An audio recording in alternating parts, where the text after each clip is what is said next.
ہے ہی یہ باڈی کا ایکسپوجر ہے، لڑکیوں نے اپنے اکاؤنٹس بنائے ہوئے ہیں اور مرد دیکھ رہا ہے، بس ہر وقت وہ آنکھ کا زنا ہو رہا ہے۔ کیسے ممکن ہے کہ آپ ایک برائی کا ارتکاب کر رہے ہیں اور وہ برائی آپ کی اترائی کا باعث نہیں بن رہی؟ یہ کیسے ممکن ہے؟ آپ اتر رہے ہیں، آپ گہرائی میں جا رہے ہیں۔ بہت سارے بے دین لوگ ہیں، ان کو کوئی تنگی نہیں آتی، بظاہر وہ ان کو بعض اوقات بیماری بھی نہیں ہوتی، اور اس طرح کے لوگ ہوتے ہیں ان کو کوئی تنگی دنیاوی تنگی نہ آئے۔ ہم اصل میں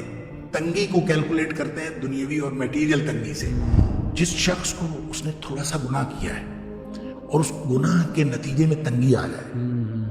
اور اس کو احساس بھی ہو جائے کہ یہ گناہ کی وجہ سے ہوئی ہے، تو اس سے بڑی تو نعمت ہی کوئی نہیں کہ اس کو فوراً واپسی کا موقع مل رہا ہے اور واپسی کا احساس ہو رہا ہے کہ وہ واپس چلا جائے۔ تو اللہ معاف کرے، کچھ ایسے حرام کاموں میں انوالوڈ ہیں، تو یہ جو بیویاں ان کی جب نو کرتی ہیں اور وہ پھر بھی مجبور کرتے ہیں، تو یہ تو شیخ میرا خیال پہلا عمل بھی کبیرہ گناہ، اور یہ نو پہ انہیں ڈانٹنا یا طلاق کی دھمکی دینا، یہ بھی جب ایڈ ہو جائے گا تو یہ کتنا بڑا گناہ، یہ تو لوگوں کی زندگیاں برباد ہو رہی ہیں۔ ہمارے پاس آتے ہیں کیسز، مرد ختم ہو رہا ہے، اسے ایڈکشن اس طرح کی ہو رہی ہیں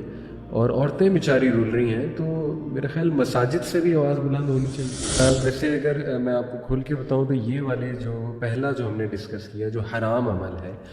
یہ زیادہ سننے میں ایسا آ رہا ہے، انہوں نے بھی مجھے بتایا جو ماشاءاللہ معلمہ ہے، کہ یہ مڈل ایسٹ میں جو لوگ گئے ہوئے ہیں تھوڑا سا لوور کلاس بیک گراؤنڈ سے، تو وہ ٹک ٹاک دیکھنا، اور پھر ظاہر ہے وہ ٹک ٹاک آپ کو پتہ ہے بہت ہی خرابی کی طرف لے جاتا ہے انسان کو۔ اس میں ہے ہی یہ باڈی کا ایکسپوجر ہے، لڑکیوں نے اپنے اکاؤنٹس بنائے ہوئے ہیں اور مرد دیکھ رہا ہے، بس ہر وقت وہ آنکھ کا زنا ہو رہا ہے، پھر وہ ایجوکیشن ہے نہیں، ایجوکیشن ہے نہیں، اویئرنیس ہے نہیں، اویئرنیس ہے نہیں، تو وہ اس طرف شیخ زیادہ جاتے ہیں، مطلب جتنا میں نے سنا ہے۔ تو اس کے اثرات گناہوں کے، جنرلی گناہوں کے اثرات بھی، اور خصوصاً اس عمل کے کہ آپ کی فیملی پہ، آپ کے بچوں پہ،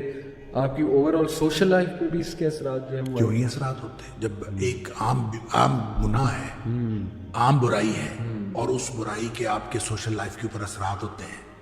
آپ کا وہ جو پہلے میں نے آپ کو چڑھائی اور اترائی کی مثال دی ہے، یہ کیسے ممکن ہے کہ آپ ایک برائی کا ارتکاب کر رہے ہیں اور وہ برائی آپ کی اترائی کا باعث نہیں بن رہی؟ یہ کیسے ممکن ہے؟ آپ اتر رہے ہیں، آپ گہرائی میں جا رہے ہیں، لہٰذا جب آپ گہرائی میں جا رہے ہیں تو جب میاں بیوی کا باہمی تعلق گہرائی کی وجہ بن رہا ہے تو اس کا مطلب ہے اس کے سوشل امپیکٹ ہے، اور وہ جو سوشل امپیکٹ ہے وہ آپ کے دیکھیں کچھ چیزیں ایسی ہوتی ہیں جو مرئی ہوتی ہیں، نظر آتی ہیں، اور کچھ چیزیں نظر نہیں آتی، اور جو نظر نہیں آتی وہ کتنے اثرات ہیں ہمیں پتہ نہیں چلتا، غیر مرئی قسم کے اثرات ہوتے ہیں۔ مثال کے طور پر دیکھیں غیبت ہے، غیبت ایک گناہ ہے، اور وہ آپ نے کسی ایسے شخص کا کیا جو موجود نہیں ہے، غیبت اسی کے لیے۔ تو کوئی بھی بات آپ کریں،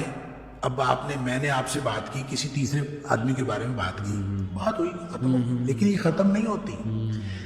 نبی اکرم صلی اللہ علیہ وسلم نے اس وقت جب حضرت عائشہ صدیقہ رضی اللہ تعالیٰ عنہ نے حضرت صفیہ کے بارے میں رضی اللہ تعالیٰ عنہ کے بارے میں یوں اشارہ کر کے بتایا تھا نا کہ یہ چھوٹے قد کی ہے، تو نبی کریم صلی اللہ علیہ وسلم فرمایا تھا عائشہ تم نے اتنا بڑا گناہ کیا ہے کہ اگر اس کو سمندر میں ڈال دیا جائے تو پورے سمندر کا رنگ بدل کے رکھا۔ اس کا مطلب یہ ہے کہ ہم جو بھی اس طرح کا گناہ کرتے ہیں جس کا تعلق کسی بھی دوسرے فرد کے ساتھ ہے، تو وہ گناہ معاشرتی امپیکٹ رکھتا ہے، یہ ہو نہیں سکتا کہ اس کے معاشرتی اثرات نہ ہوں۔ اس لیے آپ کا گھر، آپ کے بچے، آپ کے اہل خانہ اور آپ کے رشتہ دار سارے کے سارے اس سے متاثر ہوں گے with the passage of time. وہ ون وے اور دا ادر کوئی نہ کوئی مسائل آپ کو ہوتے رہیں گے جب آپ گویا برائی میں جا رہے ہیں اور آپ اترائی کی طرف جا رہے ہیں، آپ حرام کے ارتکاب کر رہے ہیں، اور حرام کے ارتکاب کے اثرات آپ کے اوپر بھی ہوں گے، اور آپ کے ارد گرد جو ہے وہ ایک سوشل سرکل کریٹ ہو جائے گا اس برائی کا، جو ظاہر ہے اس سے دوسرے لوگ متاثر ہوں گے۔ بالکل، اور مطلب تنگیاں بھی آئیں گی آپ کو، ظاہر ہے آپ کی اولاد میں بھی تنگی، بیماری بھی۔ پتہ ہے تنگیوں کا مسئلہ تھوڑا سا اور ہے، ایک ہے دنیاوی تنگی۔ دنیاوی تنگی ضروری نہیں ہے کہ آئے، اب کفار بھی تو ہیں، ان کو بھی تو نہیں آتی، بہت سارے بے دین لوگ ہیں ان کو کوئی تنگی نہیں آتی، ظاہر وہ ان کو بعض اوقات بیماری بھی نہیں ہوتی، اور اس طرح کے لوگ ہوتے ہیں ان کو کوئی تنگی دنیاوی تنگی نہ آئے۔ ہم اصل میں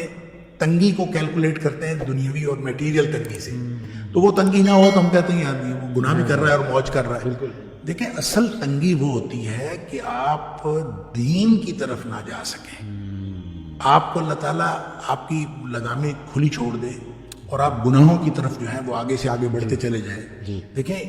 جس شخص کو اس نے تھوڑا سا گناہ کیا ہے اور اس گناہ کے نتیجے میں تنگی آ جائے اور اس کو احساس بھی ہو جائے کہ یہ گناہ کی وجہ سے ہوئی ہے, تو اس سے بڑی تو نعمت ہی کوئی نہیں کہ اس کو فوراً واپسی کا موقع مل رہا ہے اور واپسی کا احساس ہو رہا ہے کہ واپس چلا جائے. اور جس شخص کو گناہ کرنے کے بعد کوئی تنگی بھی نہیں آئی, وہ اس کو تو گناہ کے اوپر اور دلیری ملتی ہے اور وہ تو اور بڑھ جائے گا اور وہ تو مسئلہ ہی کوئی نہیں ہے, وہ تو اور آگے سے آگے جائے گا. جس کو برائی اچھا اس کو مہلت ملتی جاتی ہے اور گناہوں میں آگے سے آگے چلا جاتا ہے. جس کو تنگی آ جاتی ہے وہ تو میں سمجھتا ہوں بڑا بعض اوقات یہ بڑا اللہ تعالیٰ کی طرف سے انعام ہوتا ہے کہ تنگی کی وجہ سے اس کو احساس ہوتا ہے اور وہ واپس آ گیا. جی بالکل ٹھیک. تو یہ جو چلیں میں امید کرتا ہوں انشاءاللہ یہ ہماری بھی آواز جائے, ہمارے ایسے بھائی جو اللہ معاف کرے کچھ ایسے حرام کاموں میں انوالوڈ ہیں, تو یہ جو بیویاں ان کی جب نو کرتی ہیں اور وہ پھر بھی مجبور کرتے ہیں, تو یہ تو شیخ میرا خیال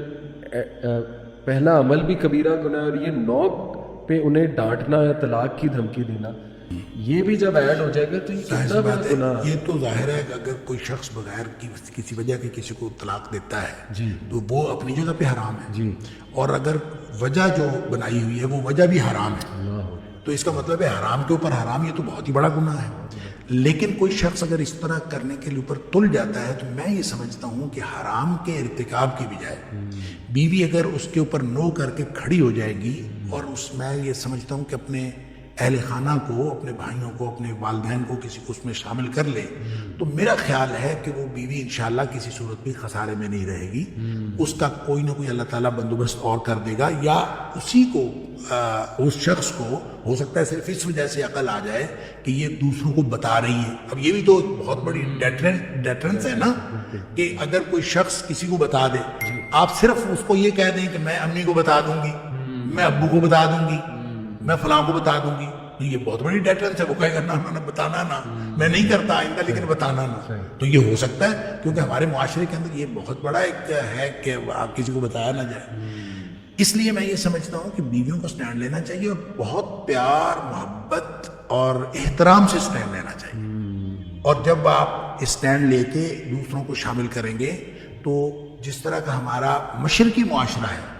اس میں تو میرا خیال ہے کافی حد تک امکان ہے کہ صرف لوگوں کو بتانا ایک اتنا بڑا, دیکھیں میں آپ ہیں, دیکھیں سب لوگوں کو گناہ پہ کتنا ایک ٹیمپٹیشن تو ہوتی ہے. گناہ سے روکنے کے جتنے امکانات ہیں ان میں سے سب سے بڑا امکان یہ ڈیٹرنس ہے, یہ والی ڈیٹرنس.